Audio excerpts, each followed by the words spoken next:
Before TDX was released, the Warship was probably the most hyped up tower in the game. It was one of 6 towers to have teaser videos made for it on the GDI channel, and was consistently shown off by John and his other teasers, even getting some highlights in the official trailer, and for good reason. In fact, it was in the oldest TDX video I could find on John's channel. The Warship is by far one of the coolest and most badass towers I've ever seen in a tower defense game, especially for Roblox. And after all, one of the most unique things TDX did was adding water-based towers, so it was no wonder why both John and the fans loved it. But not everything about the Warship turned out as expected. Discarded features, unoriginal gameplay, and being too much of a glass cannon has tarnished the once great expectations of this tower. So today, I'm going to be going over a history of the Warship and how to fix it. Quick thing, before this video starts, I'm not here to just shit on TDX. It's one of my favorite games and I'm making this video because I feel like it could be better. I also have a lot of experience with Warship, particularly in endless mode, and these are just my thoughts. On another note, while researching for this video, I came across another channel who posted some very similar ideas to mine. I just wanted to point that out to avoid any confusion between the similarities in these videos, and while I do agree with some of the things said there, I don't agree with all of them, but still go check out this guy's video to see a different perspective.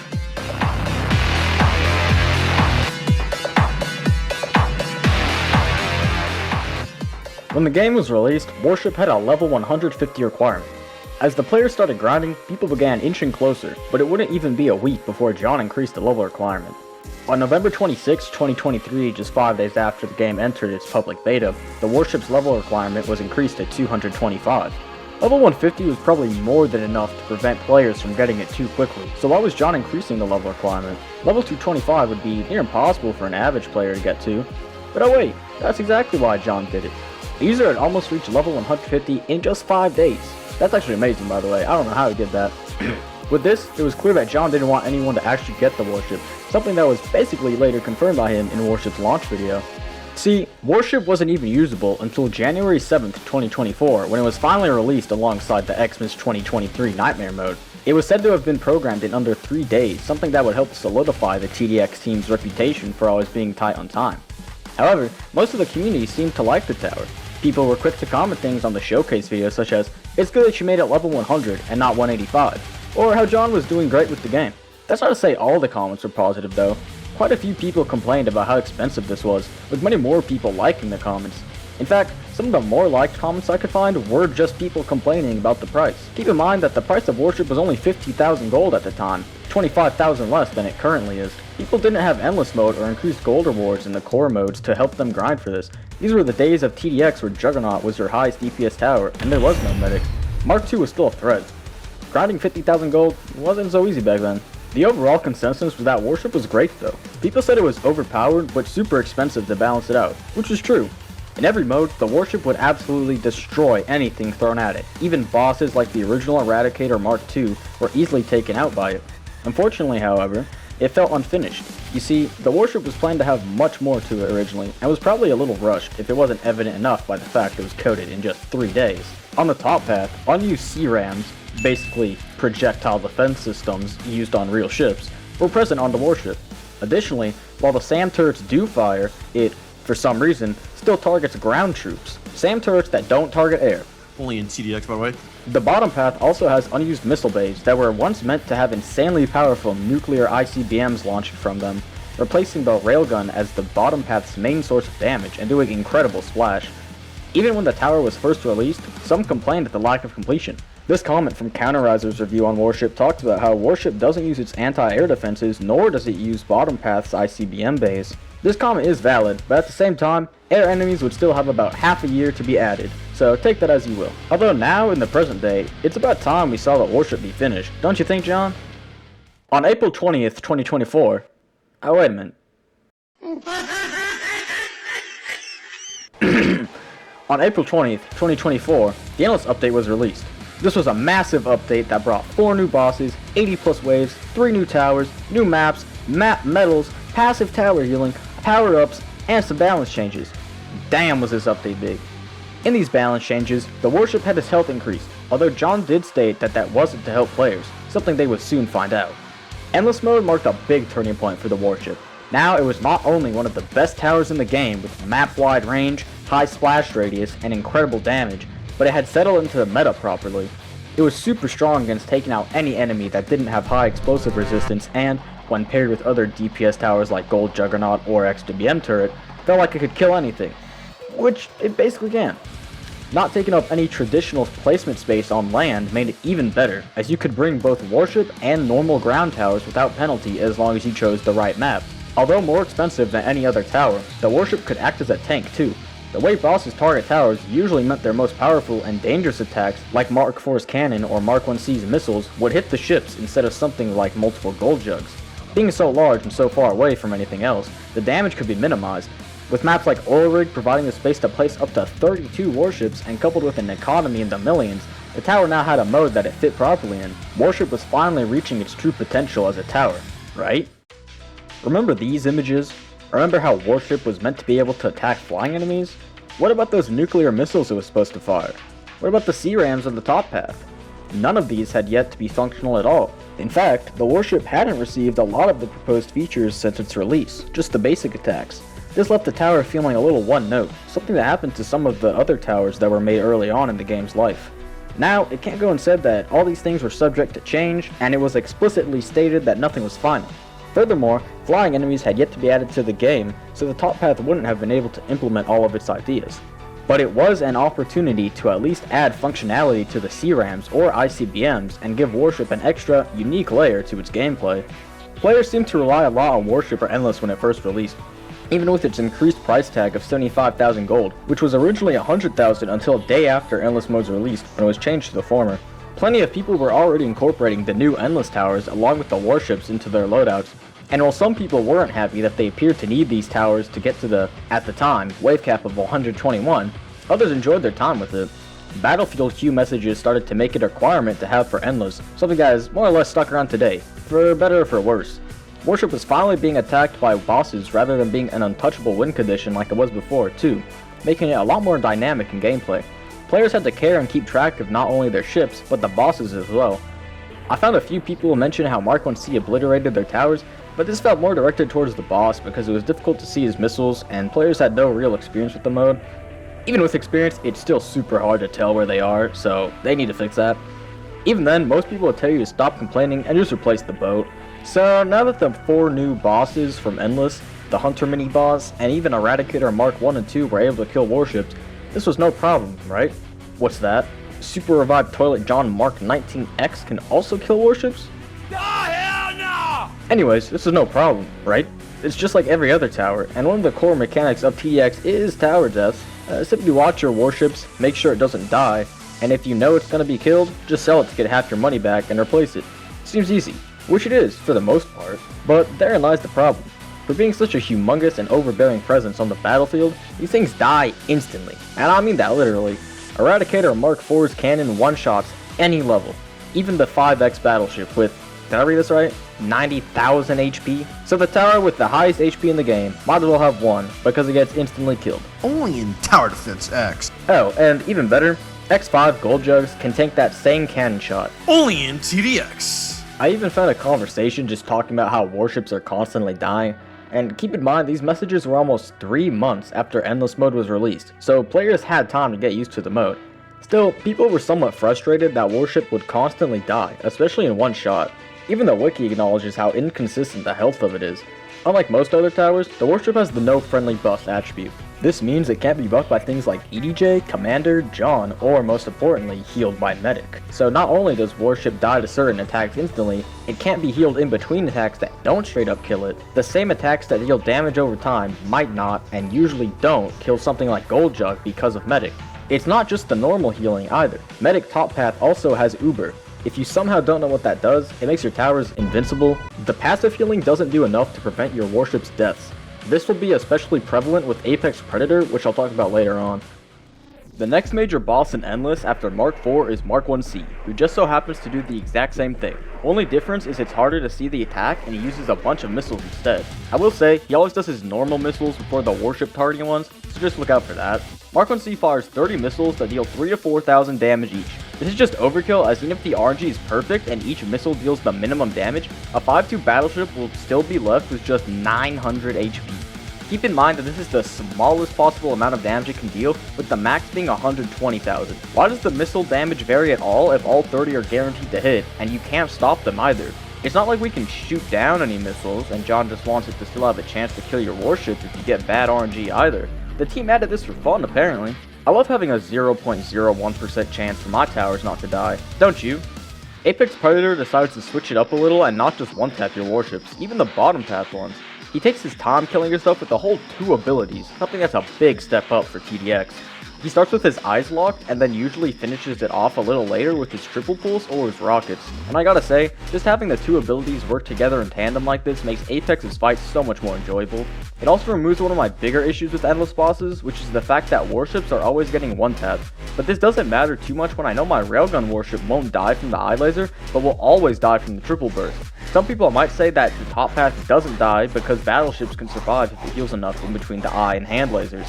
Now, this sounds good, except for the fact that 99% of players place bottom path warships in the inner rings closest to the path. It's even encouraged to do so because of how much more limited railgun warship's range is compared to battleships. And the way that Apex is coded makes it so that he targets the closest, highest HP target, which just means it's gonna kill the closest warship to him. Plus, the passive healing isn't that great. We need more bosses that don't just one-tap warships, and there's one that I think found the balance perfectly.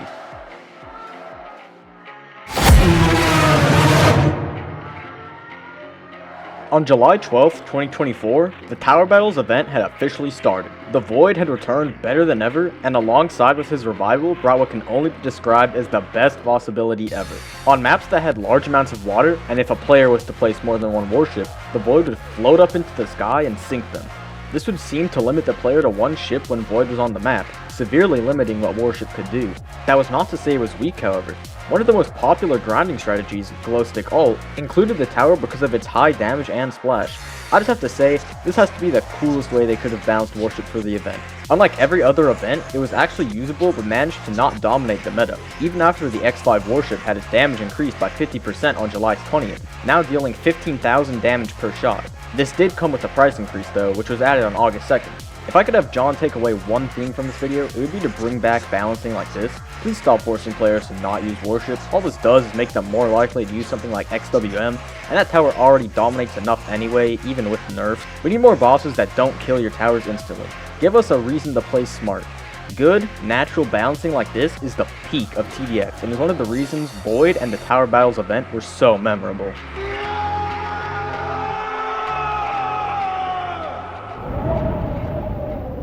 At first, it wasn't very understood that Void only kills your warships when there are more than one on the battlefield, though certain players didn't mind that the warship wasn't carrying them through the event and would express this pretty clearly. It looks like somebody wasn't happy with the battle pass though. They do make a fair point about the grind. That was absolutely too much for most people. It took 100 matches of normal mode to get to Zed. Let's just let that sink in. Over time, people who weren't just mad that the warship couldn't carry them by being spammed figured out that Void only used telekinesis when there were 2 or more warships on the battlefield. This was even confirmed by a tester who recommended baiting the attack to prevent Void from using his other abilities, which had the potential to be much more dangerous. Corruption, something that was already deadly enough, could affect warships too, and having a tower that does 15,000 damage with splash firing on your towers would annihilate any defense that wasn't XWM. So players began baiting this move out for the low price of $20,000. And no, that's not sarcasm. $20,000 to use a freeze spell on Void compared to all your towers dying was a great bargain. Alternatively, like mentioned before, some players just chose to have one maxed out warship. This wouldn't trigger telekinesis at all and would allow for a warship to get its full damage out with the risk of corruption. Although this wasn't too big of a deal because a corrupted tower would sell for 20% more than usual, and only having one warship meant space and replacement was not an issue. The strategy that came from warship was amazing and allowed players to use it in multiple ways or not at all if they chose. The balancing around warship was much better in this event than any mode before as well as after. This was the pinnacle of its balance. The Awakened and Christmas 2024 events didn't have maps that allowed warships to be placed, something that was seen again in April Fool's 2025. It feels like John would rather put warship aside for something like the helicopter, which is very similar but can be placed on any map. It's basically like a flying warship mixed with the XWM. Therefore, I don't have much to say here other than the fact that we finally got flying enemies added to the game, even if the warship wasn't facing off against them yet. John, please add water maps back to the events. But by March 27th, 2025, the Expert rework was finally released. Now, the mode had been rebalanced around the current late game and end game towers. Warship would receive changes to its top path, now being 45,000 more to buy 5x, but dealing 200 more damage per cannon shot. This slow increase to Warship's price didn't do much to hamper its ability. Endless had already provided enough money for this to not be an issue, and Expert's economy had increased drastically. All in all, the balance changes were not the issue, rather Eradicator Mark II Plus was. His ability, listed as Hexacontal Hailstorm on the wiki, fires 60 missiles that deal % damage to the warship with the most range. This prioritizes battleships over railgun warships, but because of the % damage ends up being about the same in the end. Basically, warship go boom. It really feels like John and the team would rather just not have warships in the game sometimes. Their way of balancing it is to kill it so you have to constantly spend money on replacing it, not in a fun way either. Something that was at first touted as super pricey but overpowered has now been watered down to something that can feel like a waste of money. Now that's not to say it's totally useless, far from that. Warship is still amazing and one of the most powerful towers in the game. It just tends to be the world's most expensive meat shield. On another note, remember how flying enemies were added in the Awakened event? Well, the Expert rework had finally brought them to a core mode after just a short period of 5 months. And with the trend TDX has been going for this year, improving the content we already have, it felt like the perfect time to finally complete the warship, at least to me. However, the only flying targeting that Warship currently has is Splash Transfer, meaning it can only shoot at ground targets and just hope it hits the flying ones too. And to me, that doesn't really count as flying targeting. This is only available with battleships too, so you need to 1. Spend $340,000 to get it, and 2. Have something to reveal stealth for you. These guys were even wondering if Warship had anti-air at all, since we'd never had a mode with warships and airborne enemies together before. Unfortunately, Splash Transfer is not the same as flying detection, so the answer is no. This guy straight up asked Wax, I think it's Wax at least, who's a tester and balancer for TDX for anti-air to be added, to which he got no reply. So Warship definitely isn't a tower meant to handle flying enemies like it used to be. But what if it was like that? What if we translated these numbers John threw at the wall into the modern day, so that way I can throw my own numbers at the wall? Well, I'm here to finally do that. Let's start with the top path. So, looking at the concept John gave us for Warship, it looks like the original plan for top path was to be crowd control and anti-air. The crowd control is already there, and it does great at it. I won't be focusing on rebalancing the cannons or mortars unless it's necessary. The anti-air is non-existent as of now though, and we should implement that.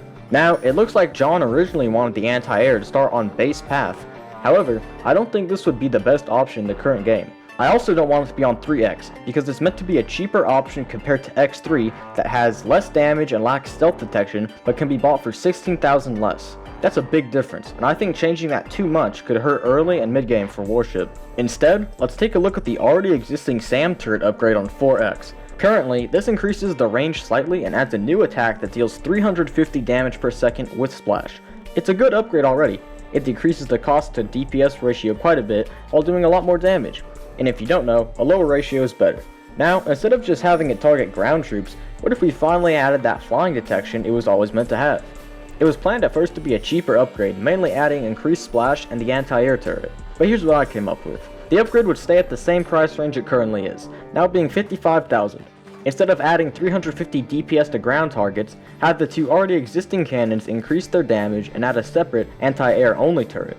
Here's what I cooked up for that. Instead of adding 1000 health, 25 range, and 350 DPS from the missile turret, I instead chose to give the cannons more focus. Now, it adds 1000 health, 245 damage to the main cannons, decreases reload time by 0.5 seconds, adds 25 range, and gives the passive ability of the XL Hellfire missiles, now dealing 50 damage every 0.5 seconds solely to air targets. This puts a little emphasis on ground targeting while having a secondary focus on anti-air. I tried keeping this at the same total DPS to avoid increasing the price too much, as well as making sure the missiles and cannons didn't deal too much or too little damage, but it felt like I needed that extra 3,000 just to not give you it for free. Alternatively, here's a slightly more expensive but higher damage version. This keeps the original DPS at 4x for ground targeting while adding an extra 130 DPS with the anti-air. This version gives 1000 health, 215 damage to the main cannons, decreases reload time by a full second, adds 25 range, and gives 130 DPS XL Hellfire missiles. Now, this 30 DPS difference in missiles is more important than you think, but also probably not for the same reasons that you think. The first version of the improved missile turret dealt 50 damage per shot, shooting twice per second. The second version does the same but with 65 damage per shot. This is a big difference, especially when trying to take out multiple high HP targets at a time. but I wanted to also take into account that Warship should be balanced around Expert mode. Given that, let's take a look at the Buzzard enemy. Buzzards have 130 HP, so if we compare the two turrets' damage side by side again, you can see where I'm going. Functionally, the 50 DPS variant takes 50% longer to kill a Buzzard than the 65 DPS variant. This is because it has to fire 3 rather than 2 missiles, and for something that costs $62,000, it only seems fair that it does its job well. So this is probably the version I would go with. Battleship completely removes the anti-air turret, so I decided to add it back. Now, we have 2 turrets that deal increased damage, dealing 400 DPS in total, so 200 per turret. This comes with a slight increase to the price of 5x, adding 9,000 and making the total for a 5.2 ore now 360,000 without the 4x change and 370,000 with the change. So, you get a lot of anti-air defense for an extremely cheap price. Damn good deal. Though the cost could be increased or the anti-air DPS reduced, I don't want the warship to be a jack of all trades. Just look at how much of a problem XWM has become. But as long as John gives enemies proper amounts of HP, I think it'll be fine. Here's what the new 5x upgrade looks like in total. I had to split it into 2 screenshots because of how many things it changes. For 260,000, it gives 75,000 health, 955 damage to the main cannons, 8 splash radius, 16 reload time, 610 range, 15 additional attacks, splash transfer, the mortars as a passive ability, and the level 2 Hellfire missiles as another passive ability. Now, if you're wondering why the cannons got more reload time and less damage than normal, that's because they were already buffed by the previous upgrade. The different numbers are just adjusted to get the new 4x cannons to the current 5x ones. Also, disclaimer, the mortars are listed as 180 DPS, which is how much each mortar does individually. Meanwhile, the Hellfire missiles are listed for their total DPS, so each turret would deal 200 DPS, combining to make 400. And there we have it. The warship finally has its anti-air capabilities on top path. But how about the bottom path, though? John originally planned to have nuclear missiles, but I think I have a better idea. Helios, or High Energy Laser with Integrated Optical Dazzler and Surveillance if you're some weirdo, is a defense system developed by Lockheed Martin for the US Navy. It uses high-powered lasers to literally burn through incoming threats before they can strike. If this was like a random thing to bring up, trust me, this is gonna be cool. What if we took Helios and slapped it onto the back of the railgun warship? It makes sense since the bottom path already incorporates bleeding edge technology, and we know Lockheed would be trying to make a quick buck off the GDA. But how would we differentiate this from other attacks? Firstly, this would be another form of anti-air, but rather than giving warship another splash attack, what if we had this be super strong against single targets? Super original, I know, but we can make it a lot more interesting, just that. Since laser systems work by heating up targets, and heat is a fairly exponential thing, let's steal Phaser's concept from tower battles. While the system is firing, the damage to a target should slowly ramp up over time. This helps a lot with preventing the lasers from being too strong against weak enemies, but lets it excel against high health enemies like bosses or certain endless mode enemies if given the time to reach full damage output. Also, where and how you place the ship should matter more. Currently, railgun warships can be placed in any orientation and are able to shoot through themselves. So let's fix that. Change it so that the railgun turret can only rotate about 135 degrees to either side, meaning you have to place it sideways or facing the enemies for it to shoot. Then, let's do the same for the laser. This way, players have to care about how they place X5 warships beyond just how it looks on the battlefield. This shouldn't be too much of an inconvenience as most other levels for warship need a proper rotation to have all of its weapons fired anyways. How do we get this to be balanced though? Railgun Warship is already the most expensive tower in the game, and it does 2500 DPS. Well, both railguns and laser defense systems use high amounts of energy, and chips have a maximum amount of energy that they can produce. So, I propose giving X5 Warship the ability to allocate power to either weapon. This would work by having set splits of power. At 90% allocation, a weapon would be at full power. For example, prioritizing the railgun over the laser's power would have the railgun do its full 15,525 damage, while the laser would be operating at a ninth of its full capacity. This could occur in the opposite circumstances too, with the railgun operating at a ninth of its full damage and the laser at its maximum. But we don't have to stay at the extremes, we could have a 50-50 split too. This would place both weapons at 4/9 of their max capacity, allowing you to have solid defenses for both high HP air and ground targets, even if you don't tear through either. A lot of the time, you could leave it as prioritizing the railgun anyway. This would be the exact same as it currently is with the addition of minor anti-air as a background feature. A great example of where this could be useful is on Wave 30 of Expert Mode, where the Greek trio is seen. We really need an official name for these guys already. Being able to target both Artemis and Phoebus or Zeus by splitting the power is great. You can simultaneously take out two very big threats even if your warship may be splitting damage between the two targets. The uplift from this will be more noticeable on large maps where the laser has time to deal its full damage. Things like coastal defense or oil rigs. But the laser shouldn't take too long to heat up, so that way it's still useful on shorter maps. But I've yet to talk about how powerful the laser actually is. We know how strong the railgun would be, dealing either 2587.5, 1150, or 287.5 DPS depending on the power it's given. So, we want the laser to be sidelined while the railgun takes charge, vice versa, or to have both do a decent job at the same time. We also have to take into account how the laser needs time to reach its full damage. Most airborne enemies don't have much health, and this is meant to be a tank killer. To avoid the laser from mowing through crowds of enemies, I think it should be given an aim time of 1 second. This is just small enough to not affect high HP targets, but does make it so low HP hordes don't just get deleted in 1 second. Basically, instead of the laser draining an enemy's health quickly and immediately switching to the next, it should take 1 second to start firing at the next target. For the damage, its base value is 10 damage every 0.1 second, equating to 100 DPS. This becomes 1.1 damage at 10% power and 4.4 damage at 50%. This seems low for such an expensive upgrade, but that's because it's meant to be. This is just the first of 4 damage stages. The second stage boosts the damage up to a base of 30, with the lesser powers being 3.3 and 13.3 at their respective power. The second stage takes 20 seconds of sustained fire to reach. Then after 40 more seconds of sustained fire, the damage would increase once more to a base of 80, which becomes 8.8 or 35.5. The fourth and final stage is reached after the 120 total seconds of sustained fire and does a base damage of 200, with lesser damages of 22.2 and 88.8. Here's what the laser and power allocation would look like as their abilities. Obviously, the actual ability images wouldn't be Duracell batteries or the reused missile turret, they would have actual icons. But here's a graph to visualize how the damage would be over the first 300 seconds of the laser firing on one target. The red is at full power, blue at 50%, and green at 10.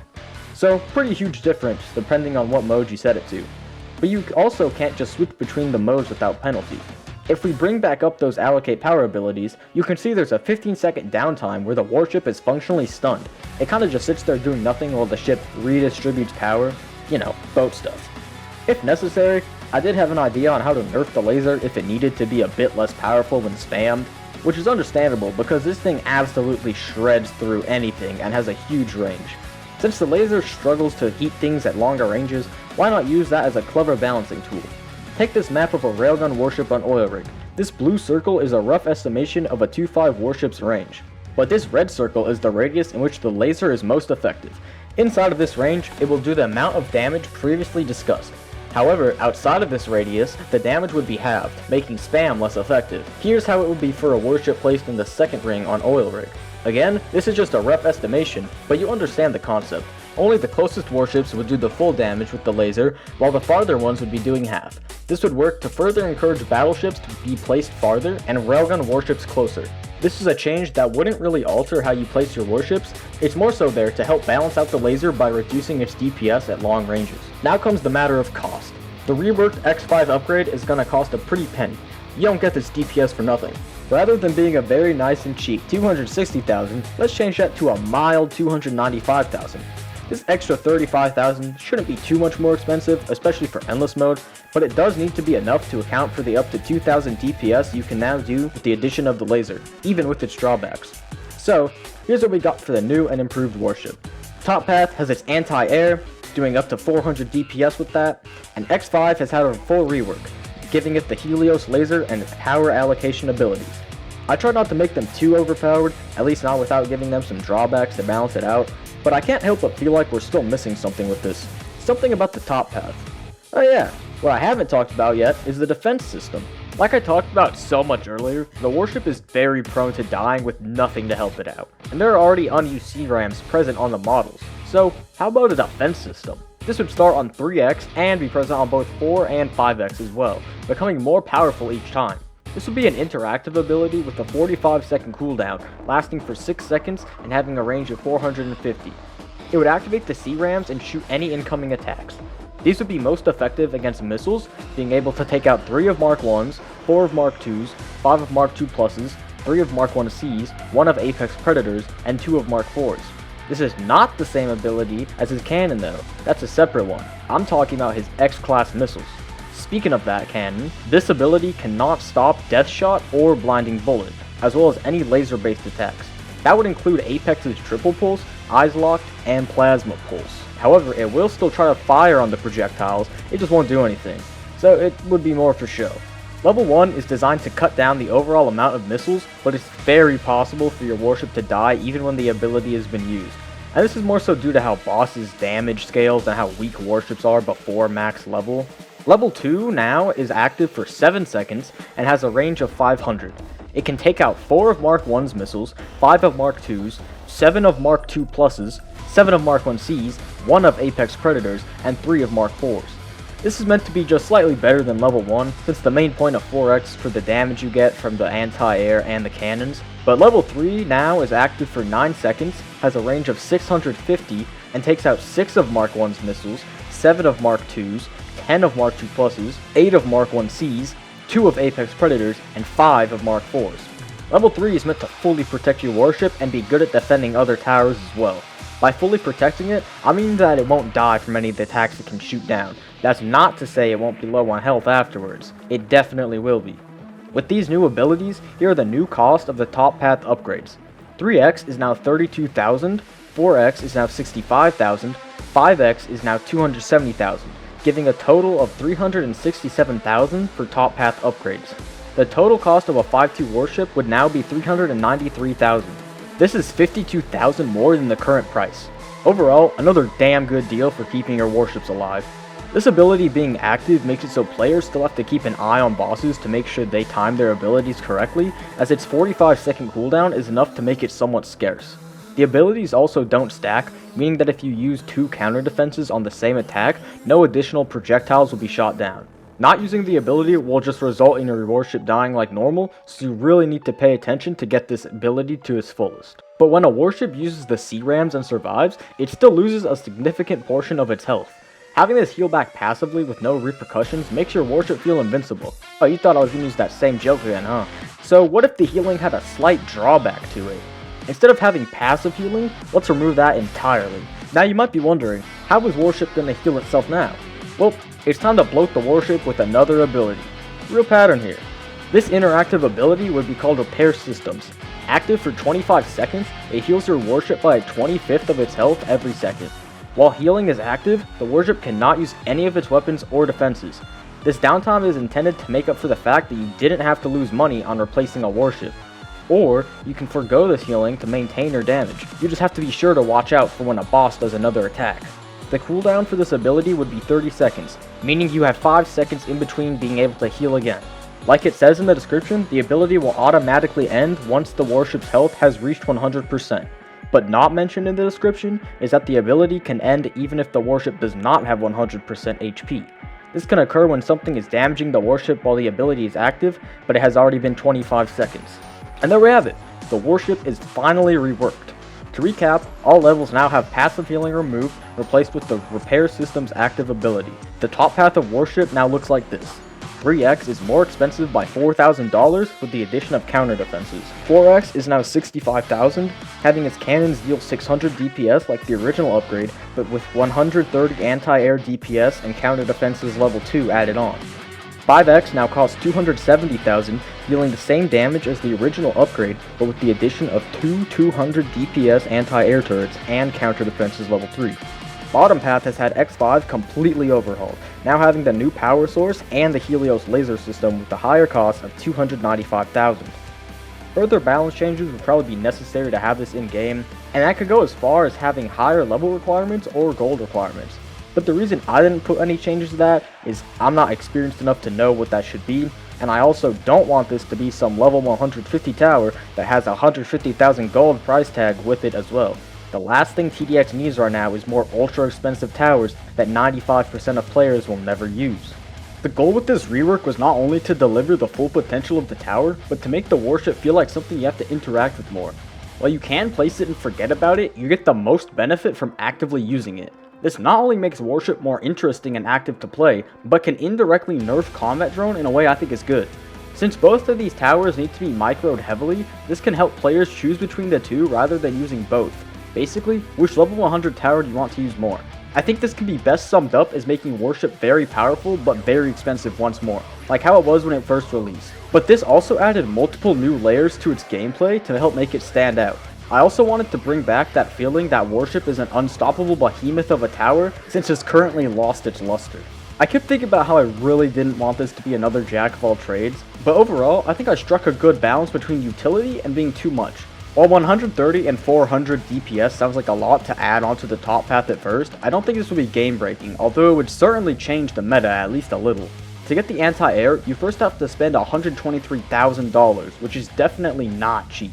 This wouldn't be something you rely on to kill enemies in the early game and even the mid game, that's for sure. And the $393,000 it costs to get 400 DPS is very inefficient too. Its cost to DPS ratio is almost exactly 1000 to 1, which is just utter dog shit to solely rely on for anti-air.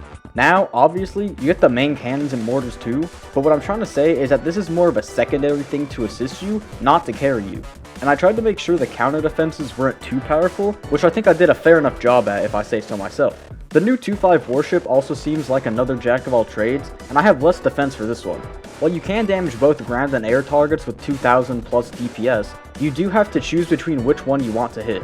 Also, I don't think most people realize how long the 2-minute ramp up time really is. On many maps, especially hard and impossible ones, you wouldn't even have the time to reach the full damage. After you reach the maximum damage, you still have to wait to kill the boss too. Plus, most waves are only a minute long, and certain boss waves aren't given much extra time. Plus, that downtime between switching power allocation is pretty big, and if you do it to all your rail wars at once, it will leave you very vulnerable. But overall, it could probably use some proper balancing to fine tune everything, and I just don't have the tools to do that. You know, for all the work and effort I put into this video, having it all be summed up like this makes it feel like a lot less. I hope you felt like you were making this alongside me and that you enjoyed the recap of Warship's history. Any support is appreciated, especially feedback in the comments, so let me know what I could do better, what you would change, and things like that. And in case anyone is delusional or something, no, this is not official, this is not in the game, and it's not planned to be in the game.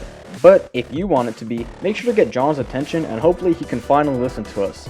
Other than that, that's about it.